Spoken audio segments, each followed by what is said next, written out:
The church was filled with people, yet Layla had never felt more alone in her life. The pew beneath her seemed harder than stone as she sat rigid, her hands clasped together until her knuckles turned pale against her dark skin.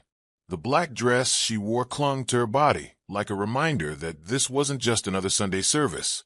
It was her father's funeral. Every sound in the room seemed louder than usual. The whispers of condolence, the shifting of feet, the rustle of clothes, even the occasional cough from mourners, all of it pressed in on her. But through it all, her eyes kept returning to the same place, the church doors. She had scanned them so many times already, her eyes aching, her heart tugging at every creak of the wood. Daniel wasn't there. Every time the doors opened and a new figure slipped in, her chest would lift for half a second, imagining him, tall and broad-shouldered, walking with the confidence she knew so well, his eyes finding hers across the room with that steady warmth that had kept her going countless times before. But it was never him. An aunt, a neighbor, a family friend, a stranger. Never Daniel. The framed photograph of her father smiled at her from the altar, placed beside flickering candles and white lilies.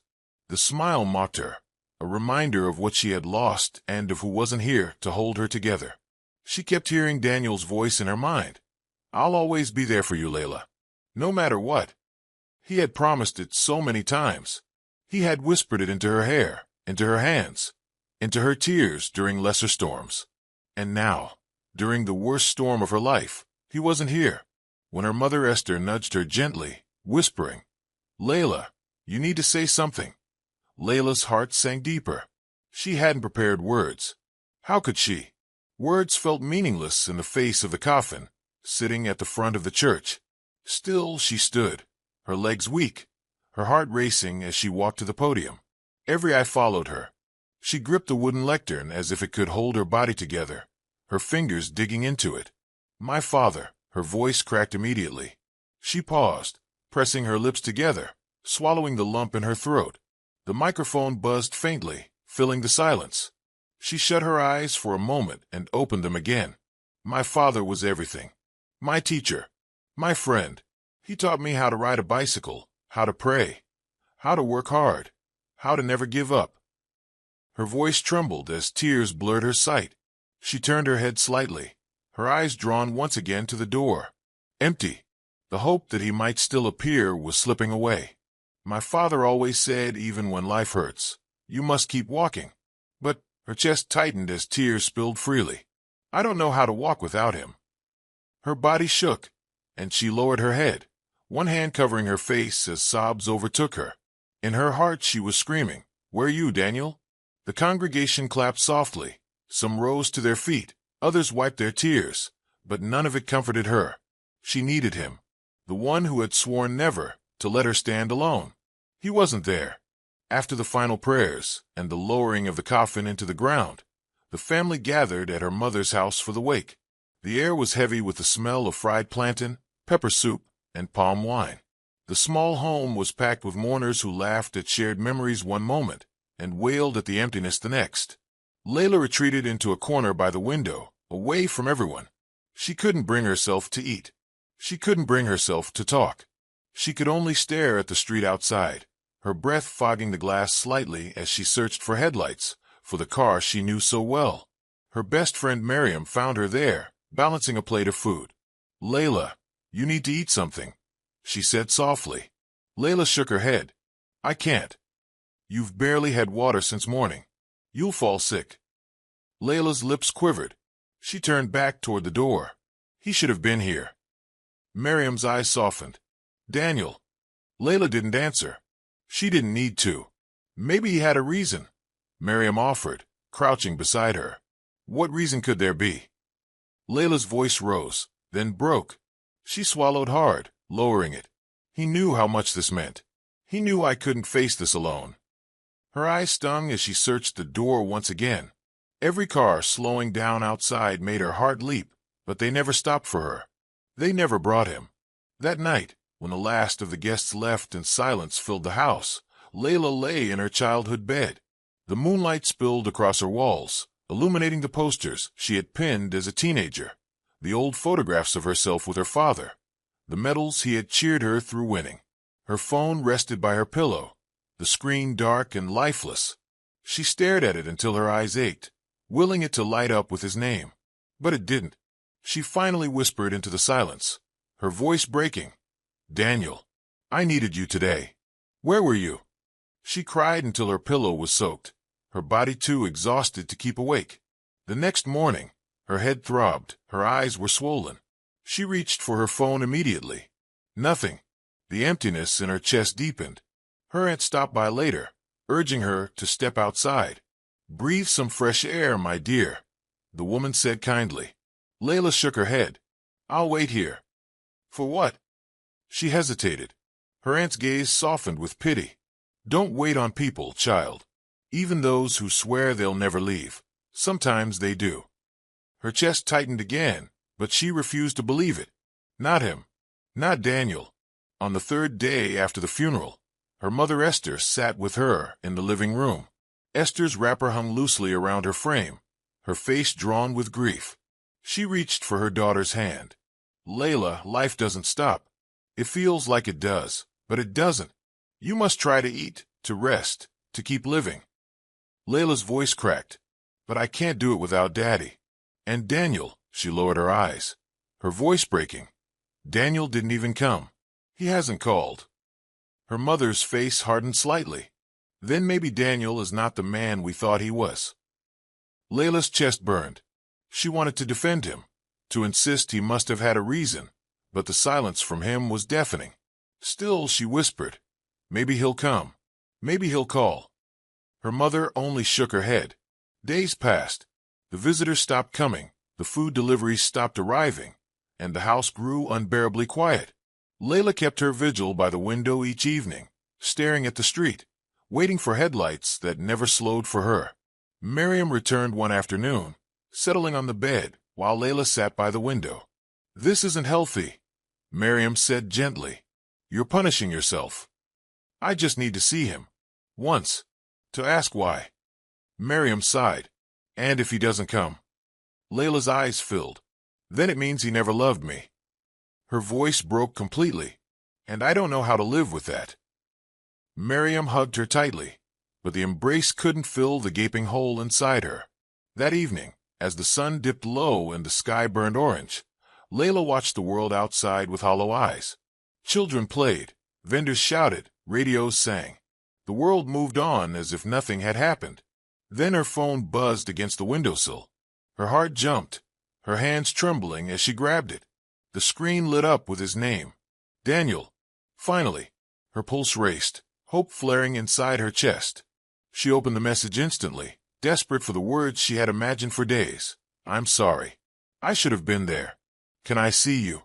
But what she read instead pierced her chest, in a way even death hadn't. The phone trembled in Layla's hand as she read Daniel's words again, her eyes unable to believe what they saw. "You think your pain is an excuse.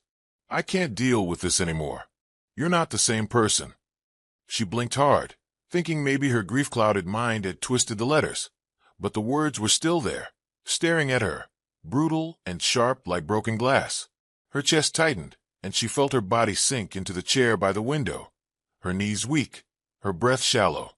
The phone slipped from her hands and clattered to the floor. She pressed her palms to her face, shaking her head. "No, no, no. He didn't just say that. Not him." She bent forward, her body folding into itself, sobs racking through her chest. It wasn't just absence anymore, it was rejection. Cruel rejection. Miriam, who had been in the kitchen with Esther helping to pack away leftover food, rushed into the room at the sound of Layla's cry. "Layla, what happened?" She crouched in front of her friend, alarm spreading across her face. Layla pointed weakly to the phone on the floor. Miriam picked it up, scanned the screen, and her lips parted in shock. "Oh my God," she whispered, pressing a hand to her mouth. She looked back at Layla, her eyes wide with disbelief. He actually said this?" Layla nodded, unable to form words. Her cries grew louder, her body trembling, as if the walls were closing in on her. Miriam wrapped her arms around her tightly. "I don't understand. How could he? At a time like this? What kind of man says this when you've just buried your father?" Layla choked on her sobs. I thought he loved me. Her voice was hoarse, broken. He promised me. He said no matter what. Esther entered, her brows furrowed, and Miriam quickly handed her the phone.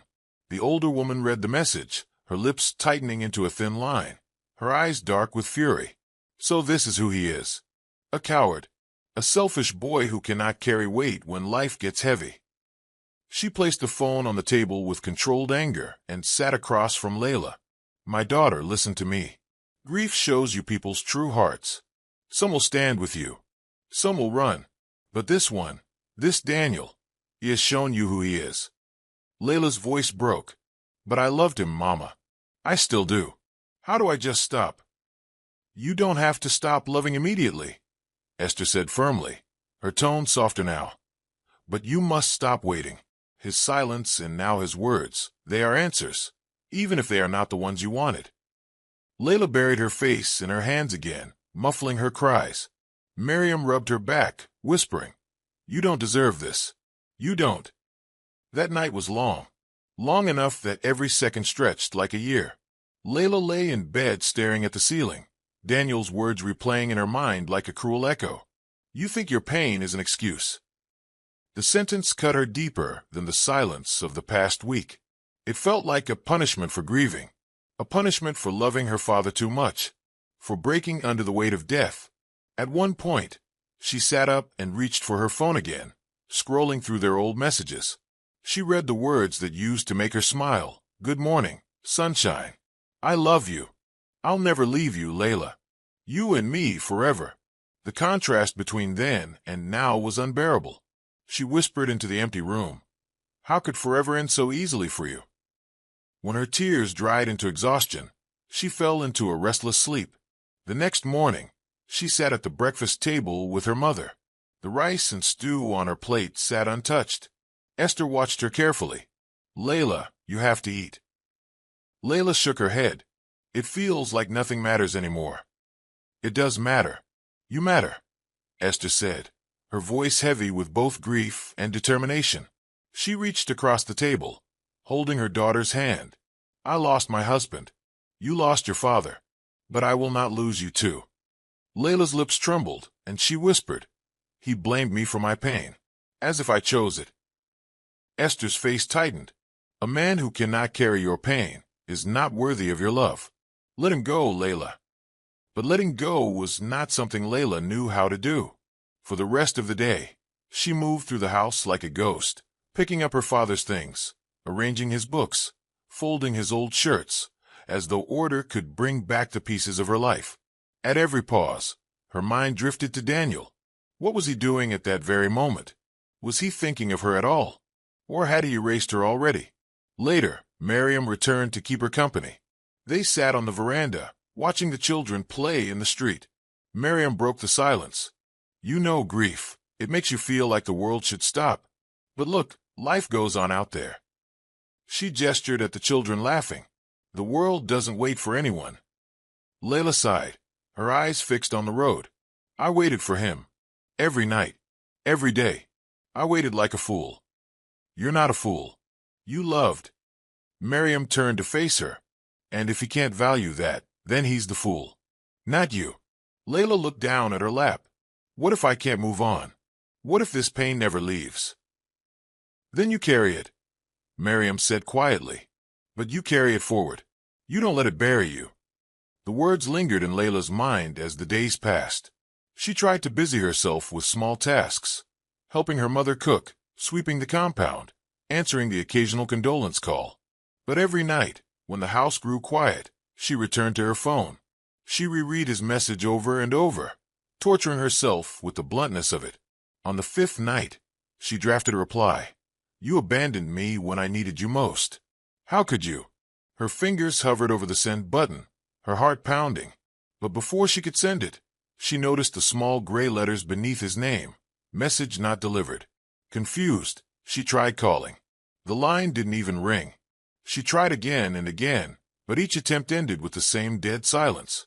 Slowly, realization dawned. He had blocked her. Her chest heaved. She dropped the phone onto the bed and clutched her head in both hands. He shut me out completely, she whispered to herself. He didn't just leave, he erased me. When she told Miriam the next day, her friend's fury boiled over. Blocked you? After everything? No, Layla, this isn't love. This is cruelty. This is betrayal.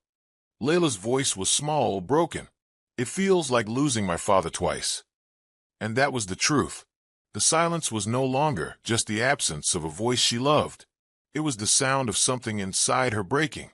The silence had turned into a wall, one she could not climb no matter how much she wanted to. Days turned into weeks, and Layla began to understand something painful. Grief doesn't end when the funeral does. It lingers. It shifts. It weaves itself into every part of life. And betrayal doesn't always come with loud explosions.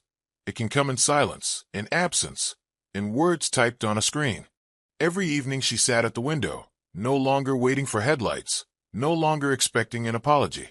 She stared instead at the quiet street, at the children who played, at the world that moved forward without her. She thought of her father's advice, the words he had told her so many times when life knocked her down. Even when life hurts, you must keep walking. But her legs still felt too heavy. The silence of Daniel's absence became a weight that pressed on her chest every morning and every night. She thought about calling from another number, about demanding answers, about screaming at him until he explained himself. But every time the thought crossed her mind, her father's voice echoed in her memory. Some people are not meant to stay, Layla, and you must not lose yourself trying to make them. One evening, sitting on her father's chair, she whispered into the emptiness of the room, I miss you, Daddy. And I miss him too, but not the way he is now. I miss who he was, the man who said he loved me. And in that quiet confession, the tears came again. But this time, as they rolled down her cheeks, she realized something. Silence, as cruel as it was, had given her the truth. The day Daniel's message came, Layla thought she had already reached the bottom of grief. She thought burying her father, standing at his grave with her knees trembling, feeling the dirt rain down on the coffin as if it were raining inside her chest, was the worst pain she would ever know. But Daniel's words made that grief heavier, sharper, as though someone had picked up the shards of her broken heart and pressed them deeper into her skin. It wasn't absence anymore, it was accusation. He had turned her mourning into a flaw.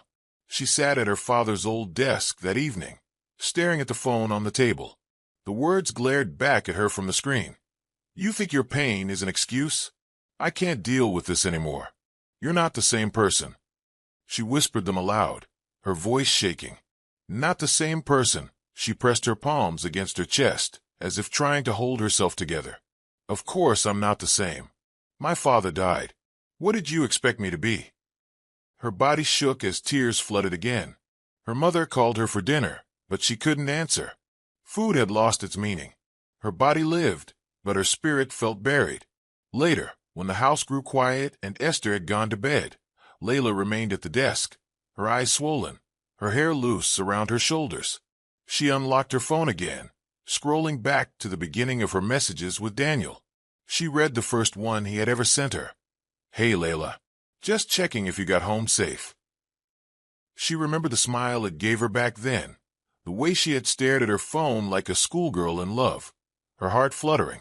Then came the good morning texts, the late-night jokes, the endless promises. She scrolled faster, her tears blurring the screen. I'll always be here. You're my everything. We'll face life together, no matter what. Her chest constricted as she remembered the nights they had sat under the stars, his arm around her shoulders, his lips brushing her forehead as he told her he wanted forever with her. And now forever had shrunk into one cruel line that erased everything they had built. Miriam came over the next morning, carrying a flask of pepper soup. She placed it on the table and sat across from Layla. You look like you didn't sleep. I didn't, Layla admitted, her voice low and hoarse. Miriam reached across the table, touching her hand. You keep reading it, don't you? Layla nodded, over and over, as if reading it again will change the meaning, as if maybe I'll see something different. But you won't, Miriam said gently. Layla, he said what he said, and it was cruel. You can't make kindness appear in words that were never meant to be kind. Layla's eyes filled again. But why, Miriam? Why now? Why like this? Her friend sighed. Some people are strong only when life is easy. The moment it gets heavy, they drop everything. He showed you who he is. Layla shook her head, refusing. No, this isn't him. The Daniel I know wouldn't do this. Then maybe the Daniel you knew never existed. Maybe you saw what you wanted to see. The words stung, but they burrowed into her chest, because a part of her knew they might be true. She pressed her forehead to the table, sobbing. I gave him everything. I trusted him more than anyone.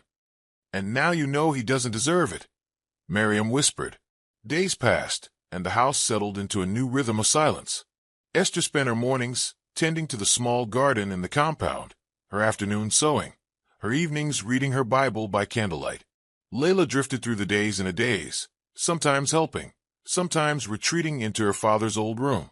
She spent hours sitting in his chair, inhaling the faint scent of his cologne from the clothes still hanging in his wardrobe. It was the only comfort she had left, but even that was bittersweet. One evening, as she folded one of his shirts, she whispered aloud, Daddy, he left me. He said I'm not the same person. Her voice cracked. But I don't know how to be the same person without you. How can I smile when you're gone? How can I laugh when you're not here to laugh with me? She pressed the shirt to her face, sobbing into it until her whole body shook. Her mother walked in quietly, pausing at the doorway. She didn't interrupt, didn't tell Layla to stop crying. She simply walked over, placed a hand on her daughter's back, and stood silently until the sobs softened.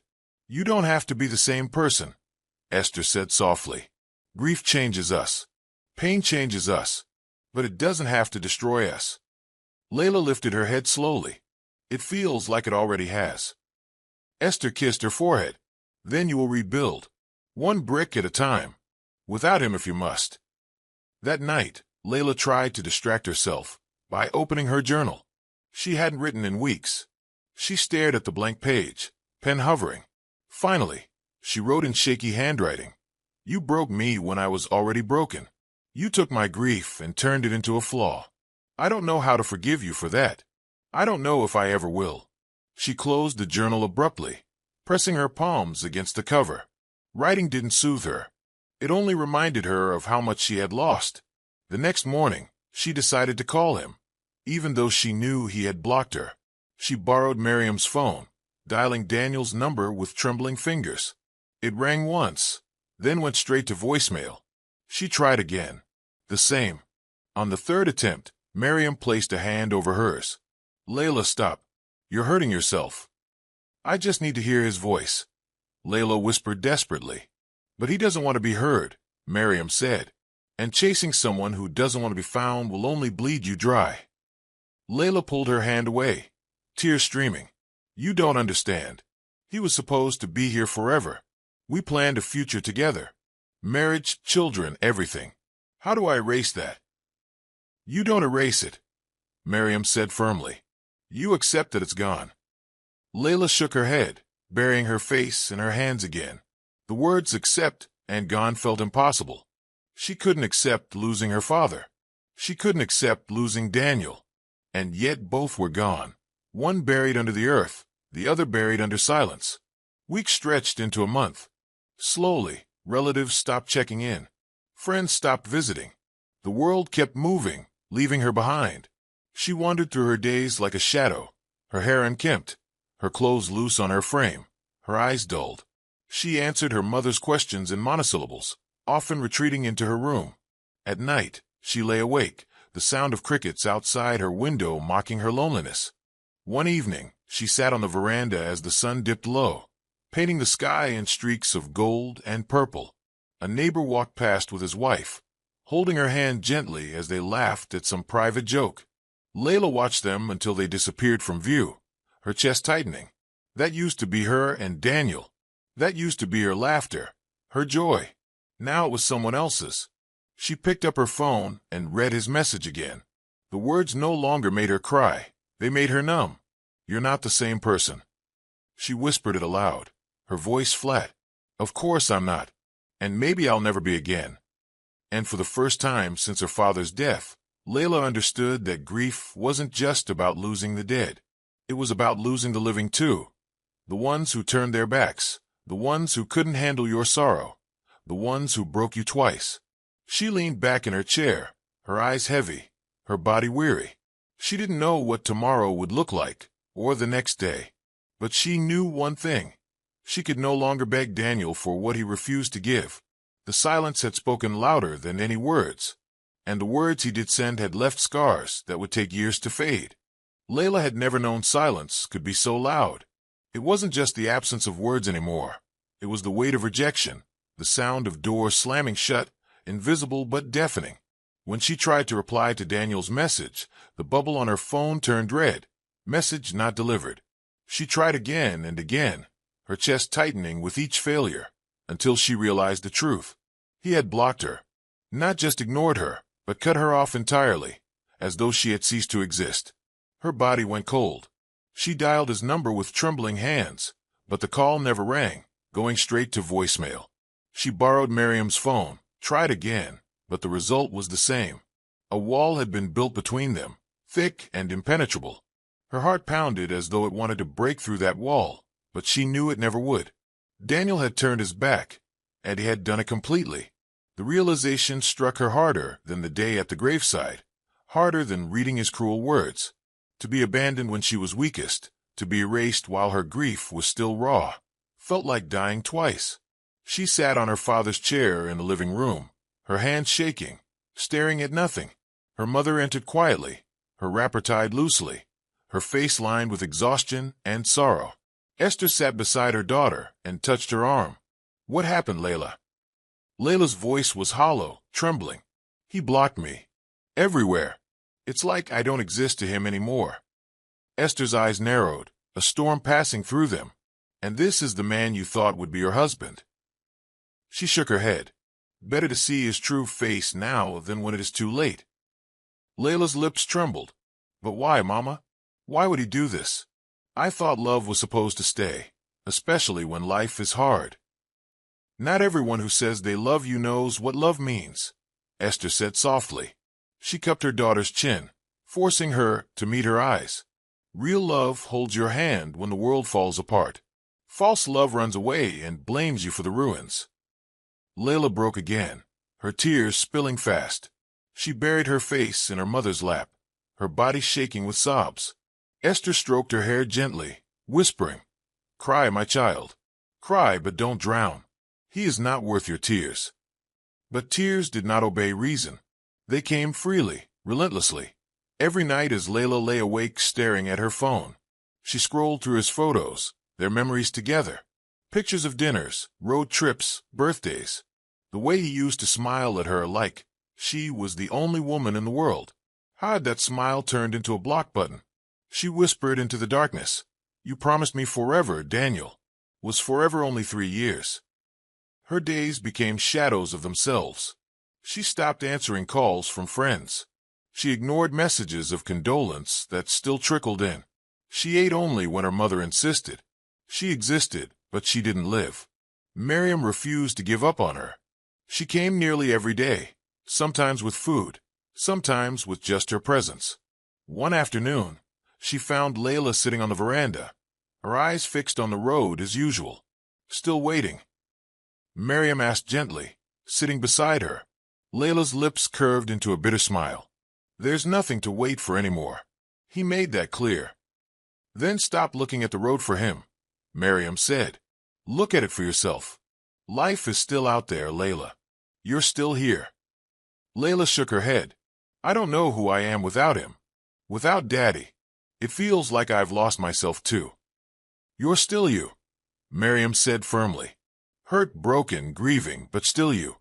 And you'll find pieces of yourself again. But not if you keep staring at a road that leads nowhere." Layla turned to her friend, tears brimming. "How do I stop loving him?" Miriam sighed, looking out at the children playing across the street. "You don't stop overnight. Love doesn't work like that. But every day you choose not to beg for his attention, every day you choose yourself instead, the love will fade." That night, Layla tried to follow Miriam's advice. She put her phone in a drawer, away from sight.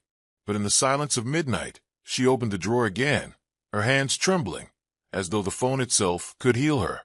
She unlocked it, half hoping the block had been lifted, that maybe he had changed his mind, reached out, explained. But there was nothing. Just the emptiness of conversations that would never continue. She placed the phone back, closed the drawer, and curled into her bed, hugging her pillow tightly. The weeks that followed were strange. Life moved in circles. Her mother went to the market, tended to the garden, cooked meals, prayed loudly in the evenings. Layla moved through the motions, sometimes helping, sometimes drifting into her father's room to sit in silence. She avoided mirrors because she hated the hollow look in her own eyes. She avoided laughter because it felt like betrayal to the grief inside her. She avoided sleep because dreams sometimes brought Daniel back, and waking up broke her all over again. One evening, while sorting through her father's papers, she found herself staring at the empty chair where Daniel should have been during the funeral. She replayed that day in her mind, remembering how her eyes had searched desperately for him, how each absence cut deeper than the last. She realized then that he had left her long before the message. The block wasn't sudden. It was just the final act of abandonment. He had already chosen not to stand by her when she needed him most. She whispered to the chair, as though speaking to him through time. You left me before you even said it. You were gone when I looked for you that day. And now you've shut the door completely. I see it now. Her chest tightened, but she kept speaking. I thought love was patient. I thought it was kind. But you showed me love can also be cruel. Her mother entered the room quietly, hearing her words. It wasn't love, Layla. Love does not run. Love does not block. Love stays. Layla turned, her lips trembling. Then what was it? 3 years of lies. Esther sighed, walking closer. Not lies. Maybe he loved you in his way, but his way was not strong enough. Some people only know how to love when it costs them nothing. When pain comes, their love cannot carry weight. That is not the love you deserve. Layla dropped her gaze, tears dripping silently. She wanted to believe her mother, but it didn't erase the ache. It didn't erase the memories of his hand in hers, his laughter in her ears, his promises whispered under the stars. That night, she dreamed of him. She dreamed of Daniel standing at the church door, watching her cry at the podium, but instead of coming forward, he turned and walked away. She woke up gasping, her body drenched in sweat, her heart pounding.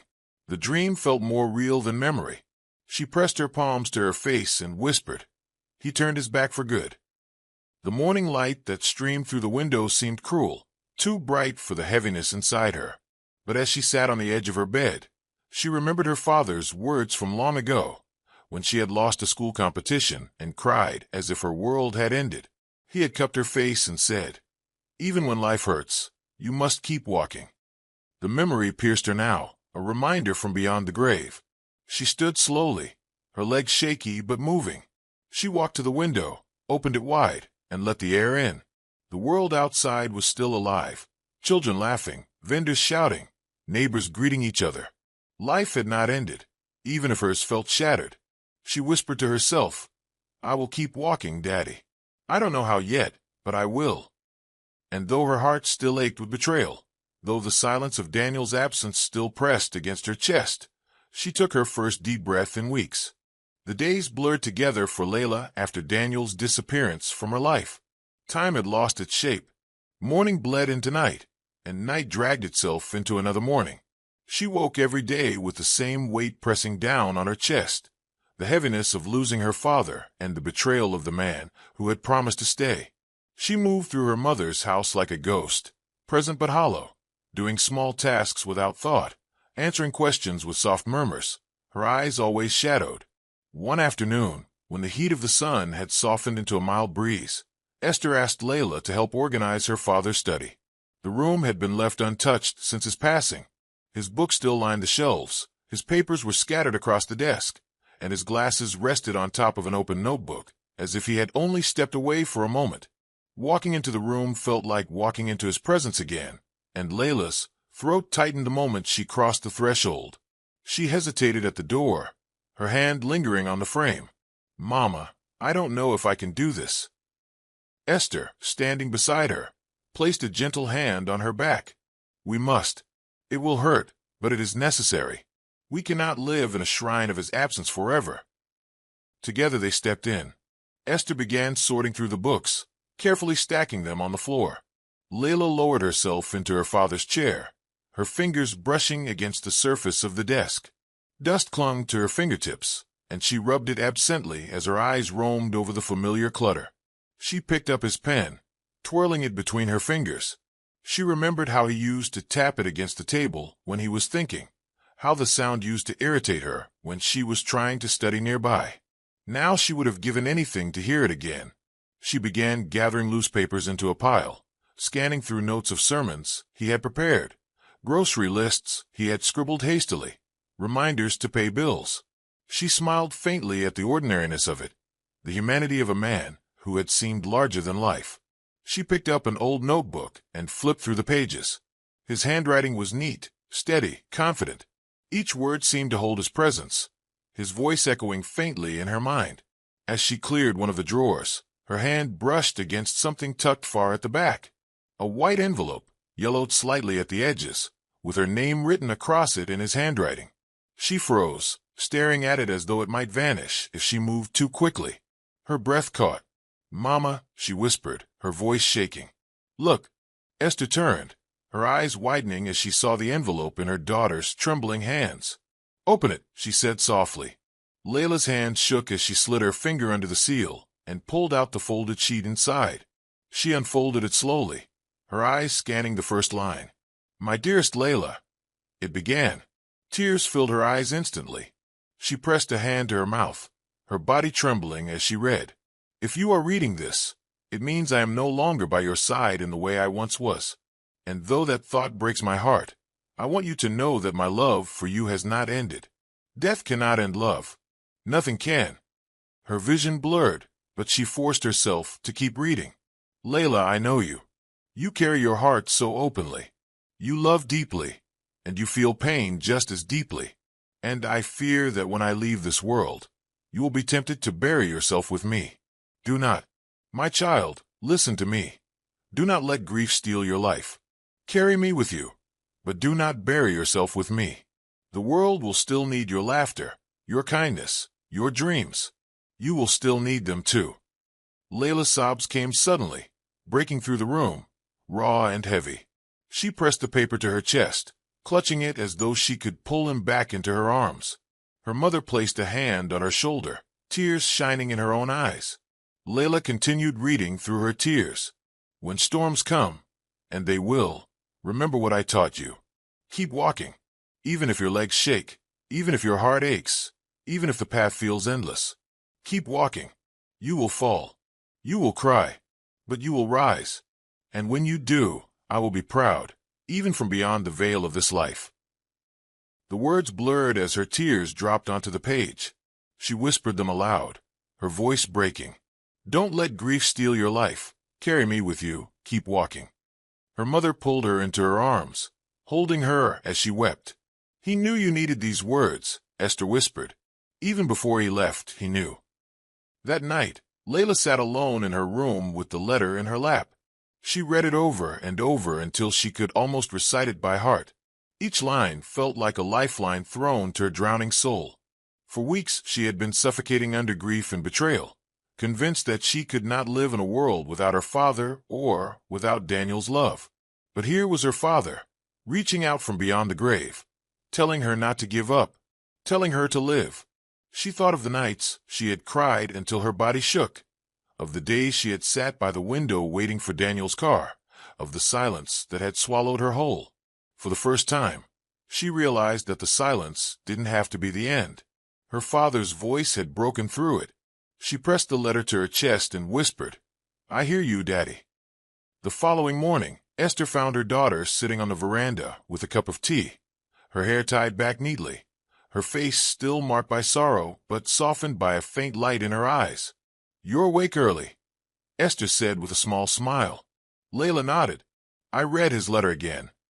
She tapped the folded paper resting in her lap. "It feels like he's still here, like he's guiding me." Esther sat beside her, looking out at the street. "In a way he is. Love doesn't die with the body. It stays with us, shaping us." Layla looked down at the letter. "He told me not to bury myself with him. I've been doing that, Mama. I've been sitting in the dark, waiting for someone who already left me. But Daddy's words, they make me want to try. Esther touched her daughter's hand gently. Then try, my child. One step at a time. That's all life asks of us. For the first time since the funeral, Layla allowed herself to breathe deeply. The air felt sharp in her lungs, but it was also cleansing. She thought of Daniel's words, words that had broken her. And then she thought of her father's, words that were stitching her back together slowly. She knew the pain wouldn't vanish overnight. She knew there would be nights when she still cried into her pillow, mornings when the emptiness would crush her again. But now she had something she hadn't had in weeks, direction. A reminder that she could keep walking, that she could live with grief without letting it consume her. That evening, she sat by her father's desk once again, but this time not to cry. She took out a fresh sheet of paper and began to write. Dear Daddy, she wrote, I found your letter. Thank you for leaving it for me.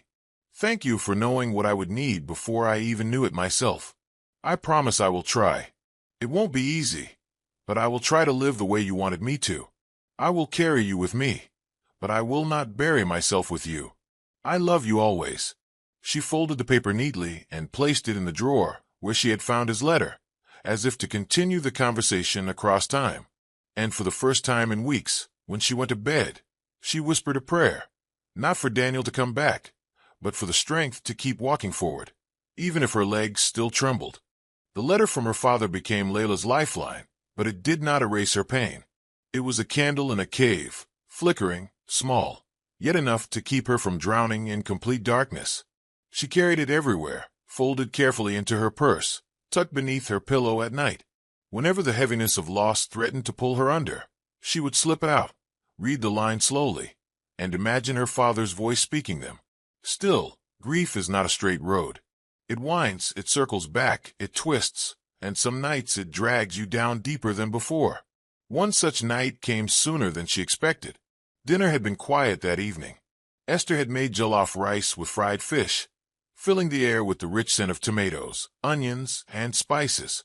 The clinking of spoons against plates was the only sound at the table. Layla sat staring at her food, her appetite gone. The red grains blurred before her eyes, and her throat ached with the weight of words unsaid. Across from her, her mother ate slowly, her movements weary but steady. Layla, Esther said gently after a while, you haven't touched your food. Layla forced a smile that didn't reach her eyes. I'm not hungry. You've been saying that for days. You need strength. Layla looked down at her plate again. I don't feel like I have any strength left. Her mother's eyes softened. She reached across the table and touched Layla's hand. That's why you must eat, my child. Strength doesn't just come. You build it little by little, even when it feels impossible. Layla nodded faintly, but her hand slipped from her mother's grasp. She picked up her spoon, stirred the rice absent-mindedly, then set it back down. Her eyes drifted to the empty chair at the head of the table.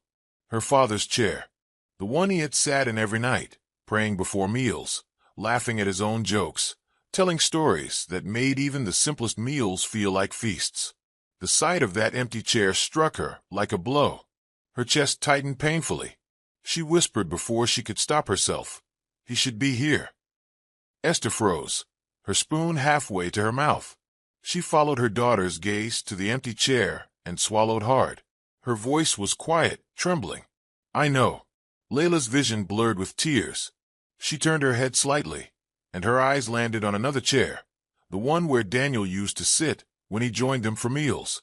She remembered his laughter, the way he used to tease her father about adding too much pepper, the way he had held her hand under the table when she was nervous about sharing her writing. That chair, too, was empty. Two absences sat with her, heavier than any presence could have been. Her body broke under the weight. She dropped her face into her hands, sobs bursting from her chest.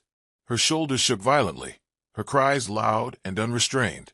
Esther rushed to her side, kneeling by her chair, holding her tightly as though her arms alone could shield her from pain. Let it out, my child, she whispered. Let it out. Layla wept until her whole body shook, her tears soaking her mother's wrapper. I can't do this, Mama. I can't sit here and see those chairs empty. I can't breathe when I think of them both gone. Daddy is in the ground. Daniel is gone like I never mattered. How do I survive this? Her mother stroked her hair gently. By remembering you are still here. By remembering you still matter, even when they are not beside you. But Layla couldn't hear it. Her grief was too loud. Her sobs tore through the room, filling every corner. She clutched at her chest as if to stop her heart from splitting in two. I miss him, Mama. I miss Daddy. So much it feels like my body is tearing apart. And Daniel, why did he leave me? Why would he abandon me when I was already drowning? Esther closed her eyes, tears slipping down her cheeks. She had no answers, no explanations for cruelty. All she could do was hold her daughter tighter. Some storms take things from us, Layla. People we thought would never leave. But storms cannot take everything. They cannot take who you are. Layla's cries grew quieter, though her body still trembled. Her breath came in ragged gasps as she lifted her head slowly. She looked at the two empty chairs again, her eyes red, her face streaked with tears. The silence in the room pressed down on her, heavy and unrelenting. And then, in that silence, her father's words echoed faintly in her mind, as though spoken from somewhere beyond the walls. Don't bury yourself with me. Carry me with you. Keep walking. She closed her eyes, her tears spilling fresh. I hear you, Daddy, she whispered. I hear you. Her mother squeezed her hand gently. What did he say to you? Layla clutched the letter in her lap. To keep walking, even when it hurts. To not bury myself with him. Esther nodded slowly, her eyes filled with both pain and pride. Then that is what you must do. For him. For yourself. Layla sat in silence for a long while, her hand still clutching the letter. Her sobs had drained her, leaving her exhausted, but there was a strange clarity in her chest now. The pain hadn't lessened, but her father's words gave it shape, gave her something to hold on to. She realized that grief would not vanish, it would live with her, but it did not have to define her. Later that night, after her mother had gone to bed, Layla returned to the dining room. The plates were cleared, the lights dimmed, the chairs still empty. She walked over to her father's chair and touched it gently, her fingers tracing the worn wood. I'll keep you with me, she whispered. I'll carry you every step, but I won't bury myself here. She turned to Daniel's chair, her breath catching. Her hand hovered above it, but didn't touch. You left when I needed you. You turned your back, and maybe one day I'll stop asking why. But tonight I accept that you are gone. Her voice trembled, but it held a quiet strength. She stood straighter, inhaling deeply, letting the silence fill her without crushing her. In her room, she placed her father's letter under her pillow again. She lay down, her body still aching from tears, but her mind replaying his words softly. For the first time, as sleep came, she didn't beg for Daniel's return. She whispered instead, "Help me keep walking, Daddy." And with that, she drifted into a fragile but deeper sleep, the first in many weeks. Morning light streamed through the curtains, thin golden beams, slipping across the floor of Layla's room. For weeks, she had hidden from the sun, keeping the curtains closed, the air heavy and stale. But today she stirred earlier, sitting up in bed, her hand resting on the folded letter beneath her pillow. She rubbed her eyes slowly and whispered, "Keep walking." The words of her father's letter lingered in her chest. She stood, legs heavy but determined, and walked to the window. With trembling fingers, she pulled the curtains wide and unlatched the frame. The breeze rushed in, cool and refreshing, carrying the sounds of life outside. Children shouting, a woman calling out vegetables for sale, a motorcycle revving past. For the first time since her father's funeral, Layla allowed herself to breathe deeply, filling her lungs with air that didn't feel suffocating. She padded into the kitchen where her mother was rinsing beans. Esther looked up in surprise at her daughter's neater appearance, her hair tied back, her wrapper secure. "You're awake early." Layla nodded. "I opened the windows." Her voice was soft but steady. Esther smiled faintly. "Good. The air will help you." Layla walked to the cupboard, pulled out a mug, and set it on the table. "I want to cook breakfast." Her mother's brows lifted slightly. "You?" "Yes. His favorite. Yam and egg stew." Layla's lips trembled as she said it, but she didn't back away. Together they peeled and sliced yam. the white cubes plopping into the pot of water. The smell of onions and tomatoes filled the kitchen as Layla stirred the pan, her hands moving almost automatically. She remembered standing in the same spot months ago, laughing with her father as he teased her for cutting the onions too thick. Tears pricked her eyes, but she blinked them away, whispering to herself, "I'll carry you, Daddy." When the food was ready, she set the table. 2 plates, 2 mugs, and then, without thinking, she reached for a third. Her hand froze as she placed her father's old mug on the table. She stared at it for a long moment. It wasn't a reminder of emptiness this time, but of presence.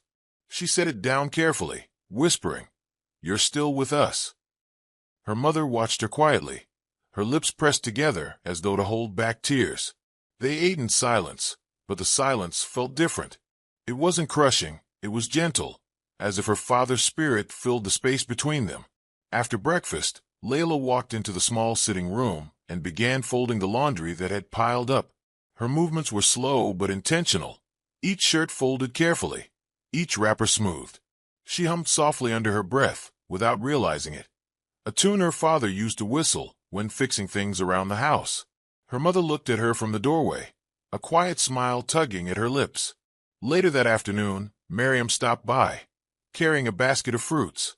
She blinked in surprise when she saw Layla sitting outside on the veranda, sunlight on her face. "You're outside," Miriam said, her tone half relief, half disbelief. Layla smiled faintly. "Yes, I opened the windows today." Miriam sat beside her, setting the basket down. "That's good. Fresh air will heal you more than walls ever can." Layla nodded. She glanced at her friend and said, "I cooked breakfast this morning. For Mama and me. I even set Daddy's mug on the table. Not because I wanted to cry, but because I wanted to remember him with love." Miriam's eyes softened. She reached for Layla's hand. "That's healing, Layla. That's carrying him forward." They sat in silence for a while, watching the street. Vendors passed, carrying trays of oranges and bananas on their heads. Children chased each other, their laughter loud and careless. Layla watched them, her lips curving into the faintest smile. It felt foreign at first, but then it settled, small but real. "Miriam," she said softly, "I think I'll be okay one day. Not today. Maybe not tomorrow. But one day." Miriam squeezed her hand. "You will. I believe it." As the days passed, Layla kept taking small steps. She swept the compound one morning, the broom scratching against the concrete as she cleared the fallen leaves. She helped her mother wash clothes and hang them on the line, the sun warming her skin as she pinned each garment carefully. She began reading again, picking up one of her father's favorite books, the smell of old pages filling her senses. Each small act was a stitch in her torn spirit, pulling her together piece by piece. At night, she still cried sometimes, curling into her pillow with the ache of absence pressing on her chest. She still missed Daniel with a rawness that startled her. Sometimes she reached for her phone, half hoping he had unblocked her, that an apology waited. But when she saw nothing, she placed it back in the drawer and whispered, "I survived another day without you." One evening, as she prepared tea, she felt a calmness she hadn't known in weeks. She carried her mug outside and sat on the veranda, sipping slowly as the sky turned orange. The air smelled of rain, and the wind rustled the leaves gently. She thought of her father's words again, "Keep walking," and for the first time, she realized she was doing just that. Not running, not leaping, but walking, step by step. Her mother joined her, settling into the chair beside her. They watched the street in companionable silence. After a while, Esther said, "Your father would be proud." Layla's eyes filled, but she smiled faintly. "I hope so. I'm trying." "You're more than trying. You're living again, even if it's just in small ways. That is enough." Layla leaned her head against her mother's shoulder. The ache in her chest didn't vanish, but it softened. For the first time, she felt she could breathe without choking. That night, when she went to bed, she placed her father's letter on the nightstand instead of under her pillow. She no longer needed to clutch it in fear of drowning. She knew it would always be there, steady as his voice in her heart. She whispered into the dark, "I'm walking, Daddy. Slowly, but I'm walking." The next morning, she rose with a strange sense of calm. She bathed, dressed in a simple yellow dress, and braided her hair neatly. She stepped outside into the morning sun and closed her eyes, letting the warmth settle on her face. She whispered, "I'm still here." And though grief still lived in her chest, though betrayal still lingered like a scar, Layla felt something new stirring inside her, the fragile but undeniable beginnings of hope. The morning began softly. A thin layer of dew rested on the plants in the compound, and the air smelled faintly of rain from the night before. Layla stood at the veranda, holding her father's letter in her hand, reading it for what must have been the 100th time. The paper was worn now, its creases permanent, but the words still held their power. They no longer made her cry every time she read them. Instead, they grounded her, steadying her breath, reminding her that she was still alive. She closed her eyes, inhaling deeply, letting the cool breeze brush her skin. Her mother came out carrying a basin of water to pour over the flowers in the garden. She glanced at Layla and smiled faintly. "You look different today. Lighter." Layla tucked the letter back into her purse. "I feel calmer. Not healed completely, but calmer." "That is enough," Esther said softly. "Healing is not sudden. It comes in layers, like peeling cassava, one layer at a time until the heart is free." Layla nodded.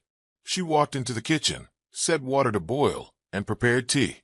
As she stirred sugar into her cup, she realized how different this moment felt compared to the past weeks. The silence in the house was still there, the absence of her father still weighed heavy, but it wasn't crushing her the way it once had. She was breathing. She was moving. After breakfast, she swept the compound, humming softly as the broom brushed the concrete. Children's laughter floated in from the street, mingling with the calls of traders advertising their goods. Life outside was relentless, pushing forward no matter who fell behind. For the first time, Layla didn't resent it. She saw it as a reminder. If the world could keep going, so could she. She had just finished hanging laundry on the line when she heard footsteps at the gate. They were slow, hesitant, not the carefree steps of neighbors passing by. Her brows furrowed, and she turned just as the gate creaked open. Her heart froze. Daniel. He stood there, thinner than she remembered, his face pale and strained, his eyes shadowed with exhaustion. He wore a simple shirt and jeans, his hair slightly unkempt, his hands nervously stuffed into his pockets. For a moment, they stared at each other in silence, the weight of weeks crashing down between them. Layla's chest tightened. Memories flooded back, his laughter in her ears, his promises under the stars, his cruel words on her phone, his silence when she needed him most. She gripped the edge of the basin beside her, grounding herself, forcing her voice to steady. "What are you doing here?" Daniel swallowed hard, stepping closer. "Layla, I came to talk. Please." Her mother, who had been sitting under the mango tree shelling beans, looked up sharply, her eyes narrowing. She rose, wiping her hands on her wrapper, and walked over. Her voice was firm, cold. "You have some nerve showing your face here." Daniel lowered his eyes. "Auntie, I know I hurt her. I know I made mistakes. I came to apologize." "Apologize?" Esther's tone dripped with anger. "Where was your apology when she was standing at her father's grave, looking for you in the crowd? Where was your apology when she cried herself sick, waiting for a message you never sent? Where was your apology when you blocked her, erased her like 3 years of love was nothing?" Daniel flinched with each word, his shoulders hunching. "I was scared. I didn't know how to deal with it. Her pain, it was too much for me. I thought if I stepped away." "You thought of yourself," Esther cut in sharply. "Not her. Never her."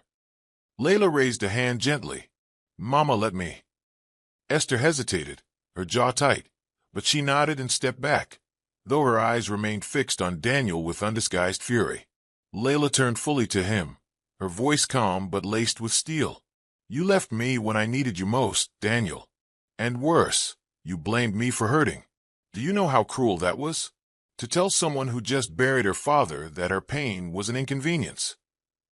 Daniel's eyes glistened. He stepped closer, desperation in his voice. "I know, Layla. I know I failed you. I was weak. I didn't know how to handle grief. Not yours, not even my own fears. but I've been thinking about you every day. I regret everything. Please give me another chance." Layla's breath caught, but not from longing, from clarity. A few weeks ago, his presence might have broken her all over again. She might have clung to him, begged for the love she once thought was unshakable. But now, standing in her compound with the breeze against her face, her father's words in her heart, and her mother's quiet strength beside her, she realized she didn't need him anymore. She stepped closer, her eyes steady on his. "Daniel, do you know what I did while you were gone? I sat at the table with 2 empty chairs, my father's and yours, and I broke down so hard I thought I would never rise again. I cried until my body ached. I begged God for answers. And then, one night, I found my father's letter. He told me not to bury myself with him. He told me to keep walking. And I did. Slowly, painfully, but I did. Without you." Daniel's lips parted, his eyes filling with tears. "Layla." She shook her head, her voice firm. "You turned your back when I needed you most. My pain wasn't an excuse, it was my reality. And instead of holding me, you punished me for it. You erased me. And now you want to walk back, as if nothing happened." She stepped back, drawing a steady breath. "No, Daniel. You don't get to come back." He took a shaky step toward her, his hands outstretched. "Please. I love you. I made a mistake, but I love you." Layla's eyes softened, but her voice remained unshaken. "Maybe you loved me once, but love that disappears when tested isn't love at all. You left me when I was drowning. I learned how to breathe without you, and I will never let you take that away." Daniel's face crumpled. His knees seemed to weaken, and he lowered himself onto the bench near the gate, burying his face in his hands. "I'm so sorry," he whispered. "I didn't know I'd lose you forever." Layla looked at him, her heart aching, but not with longing, with pity. "You lost me the moment you chose silence over presence, the moment you chose distance over love. I won't carry that wound with me anymore." Her mother stepped forward then, placing an arm around Layla's shoulders, her eyes sharp on Daniel. "You should go now. You have said your words, and she has given hers. Leave her in peace." Daniel lifted his head slowly, his eyes red, his face streaked with tears. He looked at Layla one last time, his lips trembling as if to speak again, but no words came. He rose, shoulders slumped, and walked out of the compound. The gate closed behind him with a dull clang. Layla stood still, her body trembling faintly. Her mother rubbed her shoulder gently. "You were strong." Layla exhaled slowly, a shaky breath that seemed to carry weeks of heaviness with it. "I didn't feel strong, but I knew I couldn't go back." "You chose yourself," Esther said softly, "and that is strength." Layla nodded, her eyes glistening. She turned to the empty chairs on the veranda, the ones that had haunted her weeks ago. This time, she saw them not as reminders of absence, but as symbols of what she had survived. Her father's absence was unchangeable, but his love still lived in her. Daniel's absence was chosen, but it had taught her resilience. She walked over to her father's chair, touched it gently, and whispered, "I'm walking, Daddy. I really am." That evening, she and her mother ate dinner together again. The same table, the same 2 empty chairs, but a different atmosphere. The air felt lighter, as though something had been lifted from the house. They ate in silence, but this silence wasn't heavy anymore. It was steady, like the calm after a storm. After dinner, Layla sat on the veranda, sipping tea, watching the stars emerge. She thought of Daniel, of the love they had once shared, of the pain he had caused. And for the first time, she didn't feel the urge to cry. She didn't feel the need to check her phone. She simply let the night wash over her, steady and peaceful. She reached into her purse, pulled out her father's letter, and read it again. The words glowed under the soft moonlight. "Carry me with you, but don't bury yourself with me. Keep walking." She smiled faintly, tears glistening in her eyes, but not falling. "I'm keeping my promise, Daddy." And for the first time since everything began, she felt free. I hope you enjoyed this story. Please like, comment, and share. Also turn on the bell to get more of our videos. See you in the next story.